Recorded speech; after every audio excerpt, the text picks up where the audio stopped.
सुजान भगत अंतिम भाग कहानी।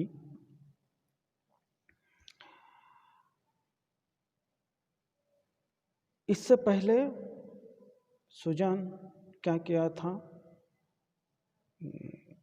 खेत में आकर खुद हल चलाते हुए मेहनत कर रहा था। उसके साथ साथ बाकी सारे गांव के लोग भी आए थे और वे भी मेहनत कर रहे थे। भोला भी उसके साथ आके काम कर रहा था। तो अब आगे देखिए। दोपहर हुआ। अभी किसानों ने हल छोड़ दिए, पर सभी किसानों ने हल छोड़ दिए, पर सुजान भगत अपने काम में मग्न है। भोला थक गया है। उसकी बार बार इच्छा होती कि बैलों को खोल दे, मगर डर के मारे कुछ कह नहीं सकता। सबको आश्चर्य हो रहा है कि दादा कैसे इतने मेहनत कर रहे हैं। आखिर डरते डरते बोला पूछता है अपने पिता से, दादा अब तो दोपहर हो गया, हल खोल देना। सुजान कहता है, हाँ खोल दो, तुम बैलों को लेकर चलो, मैं डांट फेंक कर आता हूँ। बोला कहता है, मैं सांझ को डांट फेंक दूंगा। सुजान कहता है, तुम क्या फेंक दोगे? देखते नहीं हो खेत कटोरे की तरह गहरा हो गया है, तभी तो बीच में पानी जम जाता है। इसी गोविंद के खेत में 20 मन का भीगा होता था। तुम लोगों ने इसका सत्यानाश कर दिया। तो खेत की बिगड़ी हुई स्थिति को देखकर अपने बेटे को सुजान कह रहा है, कितने बिगाड़ दिए हैं इस खेत को। तो इस तरह सुजान भगत अपने बेटे को कह रहा है। अब बैल खोल दिए गए। भोला बैलों को लेकर घर चला, पर सुजान डांट फेंकते रहे। आधा घंटे के बाद डांट फेंक कर वह घर आए, मगर थकान का नाम न था। नहा खाकर आराम करने के बदले उन्होंने बैलों को सहलाना शुरू किया। उसकी पीठ पर हाथ फेरा, उसके पैर मले, पूंछ सहलाई। बैलों की पूंछें खड़ी थी। सुजान की गोद में सर रखे उन्हें अकथनीय सुख मिल रहा था। मतलब शब्द ही नहीं मिलते हैं उस सुख के लिए। वैसे सुख उन बैलों को सुजान के गोद में मिल रहा था। बहुत दिनों के बाद आज उन्हें यह आनंद प्राप्त हुआ था। उन बैलों को यह आनंद बहुत दिनों के बाद प्राप्त हुआ था। उसकी आंखों में कृतज्ञता भरी हुई थी, मानो वे कह रहे थे, हम तुम्हारे साथ रात दिन काम करने को तैयार हैं। बैल ऐसे कह रहे हों सुजान को कि मानो हम रात दिन तुम्हारे साथ देंगे, तुम जितना काम करवाते हो करवाओ हमसे। तो इस तरह कह रहे हो, ऐसे लग रहे थे। अन्य कृषकों की मतलब अन्य किसानों की भांति भोला अभी कमर सीधी कर रहा था कि सुजान ने फिर हल उठाया और खेत के ओर चले। दोनों बैल उमंग से भरे दौड़े चले जाते थे, मानो उन्हें स्वयं खेत में पहुंचने की जल्दी थी। बैल भी सुजान के सानिध्य पाकर और मजबूती से काम करने के लिए तैयार हो जाते हैं। जैसे अपने आप खेत की तरफ दौड़ रहे हो, अपने आप वो जल्द से जल्द खेत में पहुंचकर काम करने लगें, यह उनको ऐसे लगता था उन बैलों को, तो इसलिए खेत की तरफ जल्दी जल्दी बढ़ रहे थे। भोला ने मड़ैया में लेटे लेटे पिता को हल लिए जाते देखा पर उठ न सका।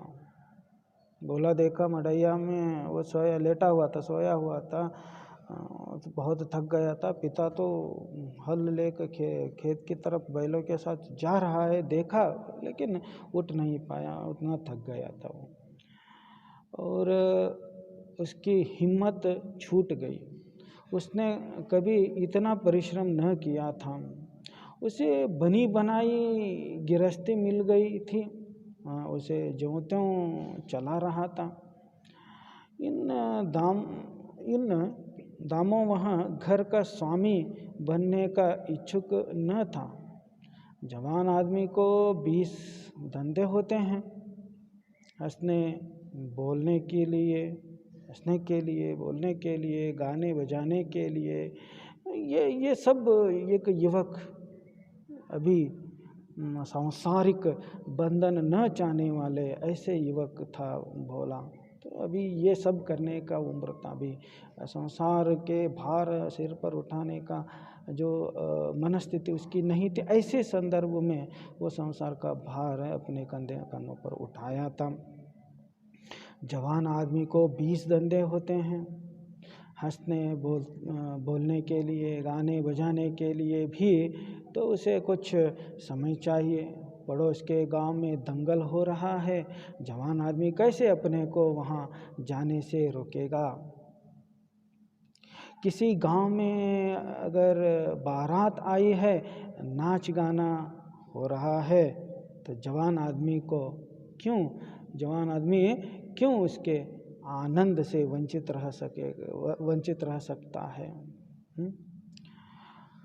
वृद्ध जनों के लिए ये बाधाएं नहीं, उन्हें न नाच गाने से मतलब, न खेल तमाशे से गरज, केवल अपने काम से काम है, उतना ही उनके लिए। बुलाकी ने कहा, भोला तुम्हारे दादा हल लेकर गए? भोला बोलता है, जाने दो अम्मा, जाने दो, मुझसे यह नहीं हो सकता। तो इस तरह भोला कहता है। अगला भाग, 5वां भाग। सुजान भगत के इस नवीन उत्साह पर गांव की टीकाएं हुई, निकल गई सारी भक्ति। गांव के लोग अलग अलग तरह के बातें कर रहे थे सुजान के इस तरह की स्थिति को देखकर। कुछ लोग कह रहे थे निकल गई सारी भक्ति, बना हुआ था, माया में फंसा हुआ है, आदमी काहे को भूत है। तो इस तरह अलग अलग लोग अलग तरह के बातें कर रहे थे। मगर भगत जी के द्वार पर अब फिर साधु संत आसन जमाए देखे जाते हैं, उनका आदर सम्मान होता है। अब कि उसकी खेती ने सोना उगल दिया था, सोना। अब सुजान की खेती सोना उगल दिया था। बखारे में अनाज रखने की जगह नहीं मिलती। अब जिस खेत में 5 मन मुश्किल से होता था, उसी खेत में अब की 10 मन की उपज हुई है। चैत का महीना था, खलिहानों में सतयुग का राज था। मतलब चैत का मौसम, मतलब सभी दाने उगे रहते हैं खेतों में। अब घर पहुंचाने की मूड में वे लोग वहाँ पे रखे रहते हैं, खेतों में इकट्ठा करके पूरा सभी दाने और अपने उपज।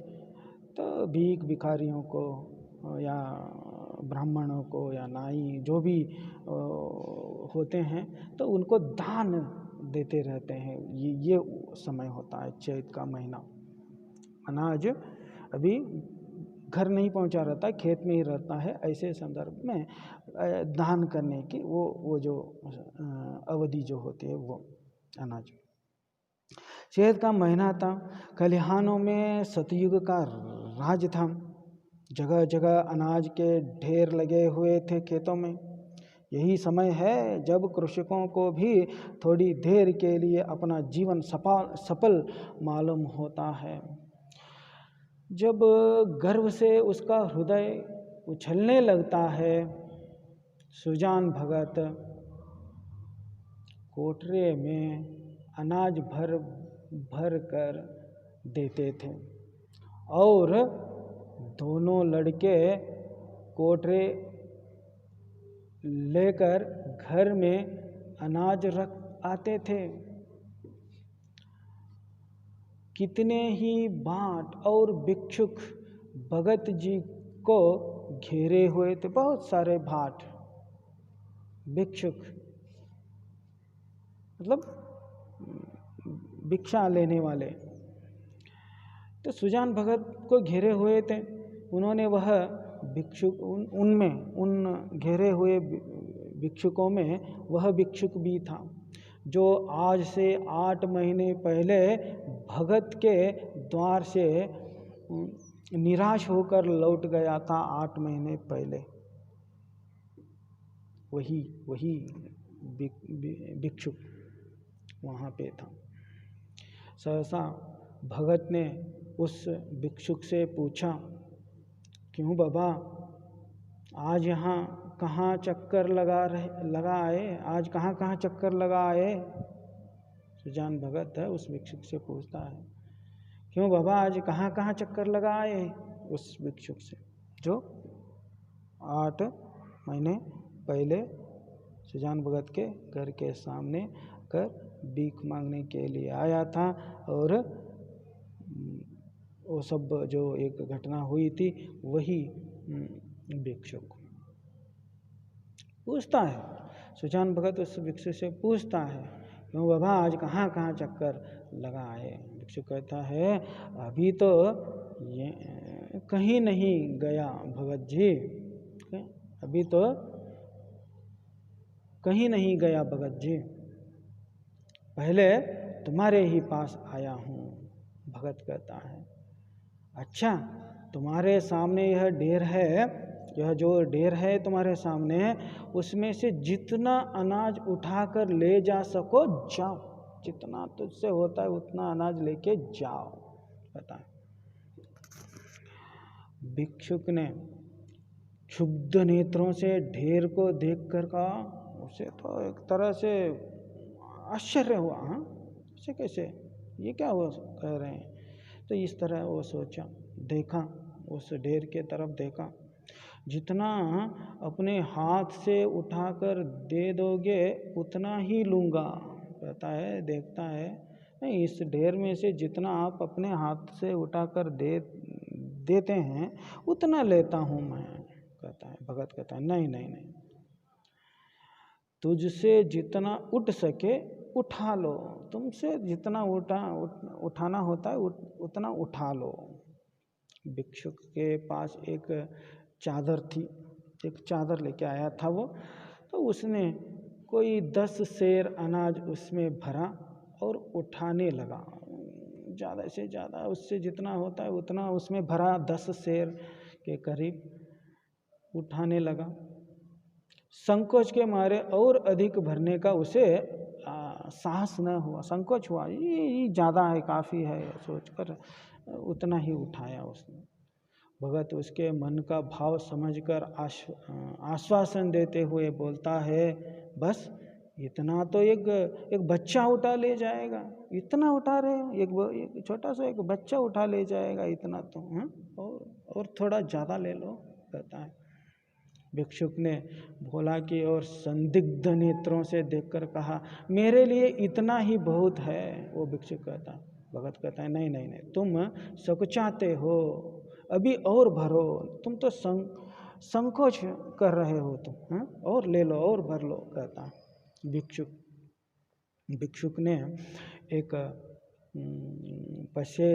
पसेरी अनाज और भरता है और लेता है, और फिर भोला की ओर संशय दृष्टि से देखने लगता है। और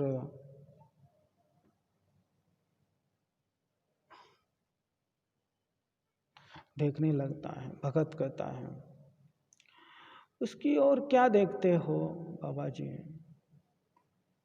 भोला वहीं पे खड़ा था ना, भोला के तरफ वो भिक्षुक देखने को, कहीं भोला कुछ न कहे, तो इसलिए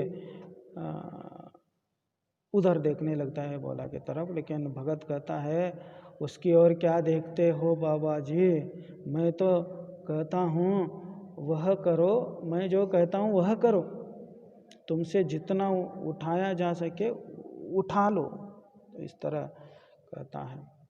भिक्षुक डर रहा था कि कहीं उसने अनाज भर लिया और भोला ने गठरी न उठाने दी तो कितनी बद होगी, ठीक नहीं रहेगा, इंसल्ट हो जाएगा मेरा।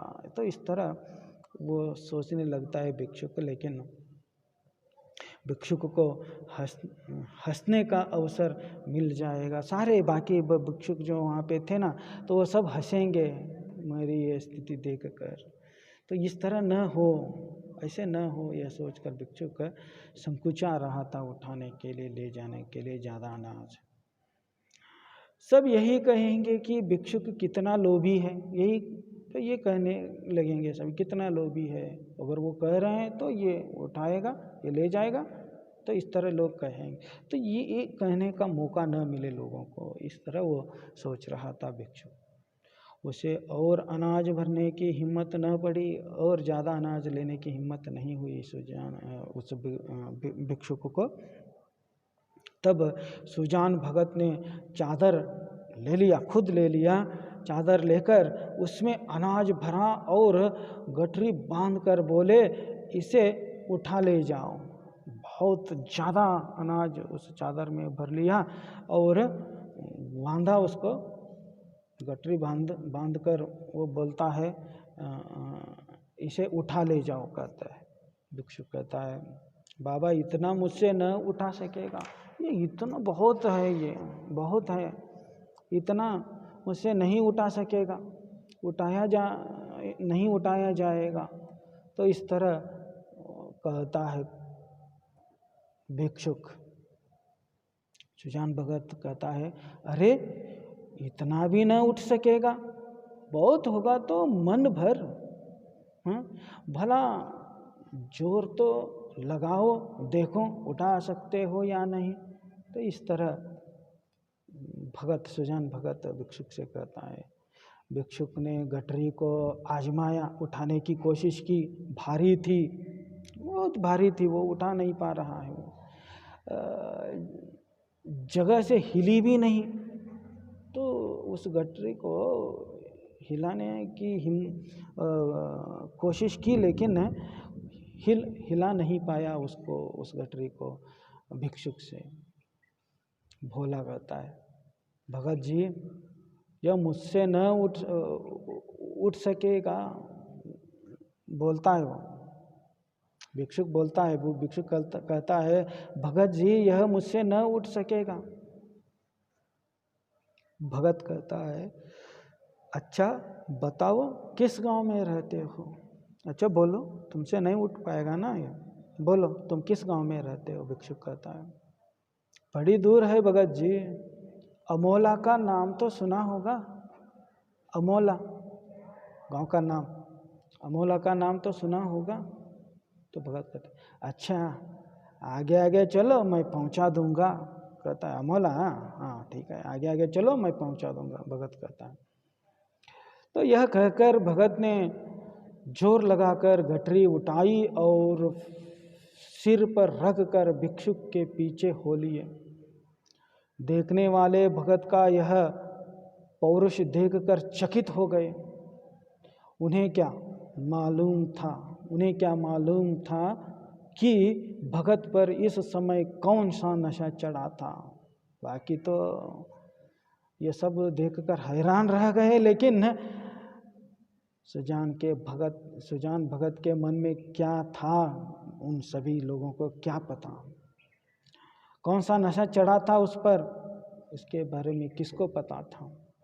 8 महीने के निरंतर अविरल निरंतर अविरल विश्राम का आज उन्हें फल मिल रहा है। 8 महीने से सतत निरंतर परिश्रम किया है सुजान भगत, आज उसका फल मिल रहा था उसे।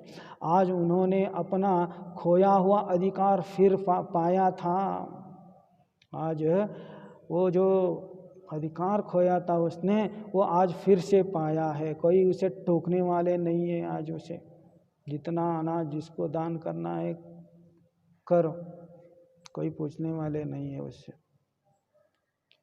मानव जीवन में लाग बड़े महत्व की वस्तु है। लाग, मानव मनुष्य के जीवन में अगर लगन लाग जब होती है, मतलब एकाग्रता जो कहते हैं वो, या आत्म विश्वास जो होते हैं वो, अगर आत्मविश्वास अगर मनुष्य में अगर रहेगा, जीवन में अगर आप खोएंगे नहीं तो कुछ भी कर सकते हैं। जीवन में लाग बड़े महत्व की वस्तु है। जिसमें लाग है मतलब लगन है, हिम्मत है, वह बूढ़ा भी हो तो जवान है। अगर बूढ़ा भी अगर हो जाएगा वो व्यक्ति जो हिम्मत वाला है, जो लाग वाला है, तो वो बूढ़ा होने के बावजूद भी जवान दिखेगा। जिसमें लाग नहीं है, गैरत नहीं, वह जवान भी एक तरह से मृतक जैसे, मृतक की तरह रहेगा। सुजान भगत में लाग थी, हिम्मत थी, और उसी ने उन्हें अमानुषीय बल प्रदान किया। तो वो जो हिम्मत जो है सुजान को एक तरह से अमानुषीय राक्षसी बल, मतलब मनुष्य में रहने से ज़्यादा बल, वो हिम्मत उसे दिया था, लाग उसे दिया था। चलते समय उन्होंने भोला की और सगर्व नेत्रों से देखा और बोले, भोला की तरफ देखता है, देखकर गर्व सगर्व के नेत्रों से बोलता है कहता है उसे, ये बाँट और भिक्षु खड़े हैं, और भी बाँट और भिक्षु खड़े हैं ना वो, कोई खाली हाथ न लौटने पाए, सबको अनाज देकर उनको भेजो। भोला सिर झुकाए खड़ा था, उसे कुछ बोलने का हौसला न हुआ। रुद्र पिता ने उसे परास्त कर दिया था। रुद्र पिता सुजान ने अपने बेटे भोला को आज परास्त कर दिया था, अपने लाग से, अपने हिम्मत से। तो देखिए यहीं पर ये कहानी समाप्त हो जाती है। तो ये एक संदेश है, इसमें क्या है, अगर आप कुछ करना चाहते हैं तो कभी भी कर सकते हो, कुछ भी कर सकते हो, सिर्फ आप में आत्मबल, हिम्मत, लाग होनी चाहिए। तो इसके पीछे प्रश्नोत्तर है, 1 अंकीय क्वेश्चन है, 1 अंकीय प्रश्न है, और बहुअंकीय प्रश्न है। 1 अंकीय प्रश्न 12 है, बहुअंकीय प्रश्न कुल मिलाकर 7 है। और उसके बाद निम्नलिखित वाक्य किसने किससे कहे, 3rd वन, इसमें 5 है, वो भी लिखिए घर में। और संदर्भ स्पष्टीकरण कीजिए है 4th वन, तो वो भी घर में लिखिए, संदर्भ स्पष्टीकरण कीजिए। और वाक्य शुद्ध कीजिए 5वां, 5th वन, वाक्य शुद्ध करना है, करने के लिए कहा गया है वो करो। और उसके बाद 6th वन है, 6th वन, कोष्टक में दिए गए कारक चिन्हों से रिक्त स्थान की पूर्ति करना है। तो है वहाँ पे दिया गया है, रिक्त स्थान भी है और कारक चिन्ह भी दिया गया है। तो रिक्त स्थानों में जहाँ जहाँ सही कारक चिन्ह होते हैं वो वहाँ पे जोड़ दीजिए, हो गया काम। और निम्नलिखित वाक्यों को सूचनानुसार बदलने के, यहाँ पे क्वेश्चन है, बदलने के लिए कहा गया है। यहाँ पे देखिए वो सेवंथ वन तो उसमें 3 है। एक भविष्यत काल में बदलना है, एक वर्तमान काल में बदलना है, एक भूतकाल में बदलना है। तो वो भी आप होमवर्क के तौर पर आपको घर में करना है। ये सब अन्य लिंग रूप लिखना है, अन्य वचन रूप लिखना है, विलोम शब्द लिखना है। तो यहाँ तक आपको होमवर्क करना है। तो यहाँ पर पहला अध्याय समाप्त होती है। अब नेक्स्ट जो अध्याय है पद्य भाग में हम देखेंगे। अगला जो भाग जो है द्वितीय सोपान में जो भी पद्य है वो पद्यों में से कोई एक पद्य आपके लिए लेकर आऊँगा। तब तक के लिए धन्यवाद।